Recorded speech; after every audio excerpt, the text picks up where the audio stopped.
Chicken pakodi. First అయితే chicken ఇలా చిన్న చిన్న పీసెస్గా కట్ చేసుకోవాలి. ఇందులో సాల్ట్ వేస్తున్నాను, ఫస్ట్ కారం నేను ఒక పసుపు వేస్తున్నాను, హోల్ గరం మసాలా అన్నమాట, అల్లం వెల్లుల్లి పేస్ట్,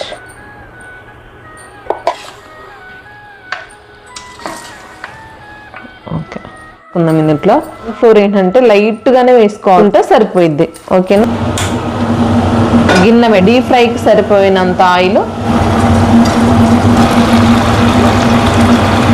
ఒకసారి చికెన్ పెట్టినప్పుడు ఒక 2 minutes తర్వాత అలా వదిలేసి జస్ట్ ఇలా కదపండి, ఎందుకంటే కింద ఏమన్నా పీసెస్ పట్టుకొని ఉంటే ఇలా కదిపామనుకోండి, ఒక్కసారి ఇలా అంటే కింద పట్టుకోకుండా పైకి వచ్చేస్తాయి అన్నమాట.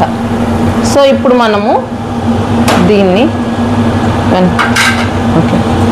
దీన్ని మరీ హైలో పెట్టకూడదు, మరీ సిమ్లో పెట్టకూడదు, మీడియంలో పెట్టాలన్నమాట. స్టవ్ మీడియంలో పెడితే ఏంటంటే పీసెస్ మీద నేను చెప్పాను కదా కార్న్ఫ్లోర్ చాలా లైట్గా పెట్టాం మనము, అది లైట్గా పైన క్రిస్పీగా ఉండి లోపల చాలా జ్యూసీగా ఉంటుంది అనమాట. పీస్ అనేది, చికెన్ పీస్ అనేది టేస్ట్ బాగుంటుంది. సో ఆ విధంగా కుక్ చేద్దాం, నిదానంగా కుక్ చేస్తే టేస్ట్ బాగుంటుంది. కొంచెం టైం పట్టింది, టైం టేకింగ్ ప్రాసెస్, బట్ ఎంత నిదానంగా శ్రద్ధతో చేస్తే అంత టేస్టీగా వస్తుంది అనమాట ఏ వంటలైనా.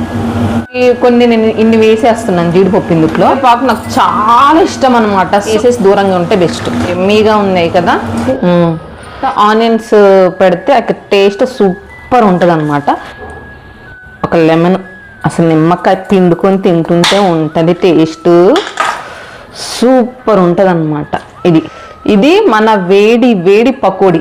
ఈ వెదర్కి పకోడీ, ఈ ఆనియన్స్ కాంబినేషన్ వేరే లెవెల్ ఉంటుంది. ఇప్పుడు మనం టేస్ట్ చేసి చెప్తాను, నేను తింటాను.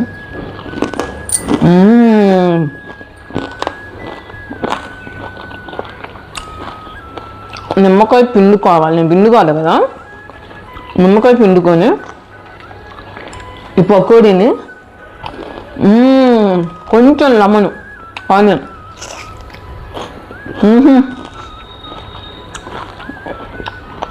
అబ్బా సూపర్. అమోఘం. కరివేపాకు ఎంత క్రిస్పీగా అయింది చూడండి, ఎంత టేస్ట్ ఉంటుంది ఇలా అయితే కరివేపాకు ఫ్రై అయితే. ఇందులో కొంచెం జీడిపప్పు, యాక్చువల్లీ రికార్డింగ్ అవుతుందా, టేస్ట్ అయితే సూపర్ వచ్చింది. ఒక్క పీసు కూడా నేను కెమెరా మ్యాన్కి పెట్టలేదు అనమాట.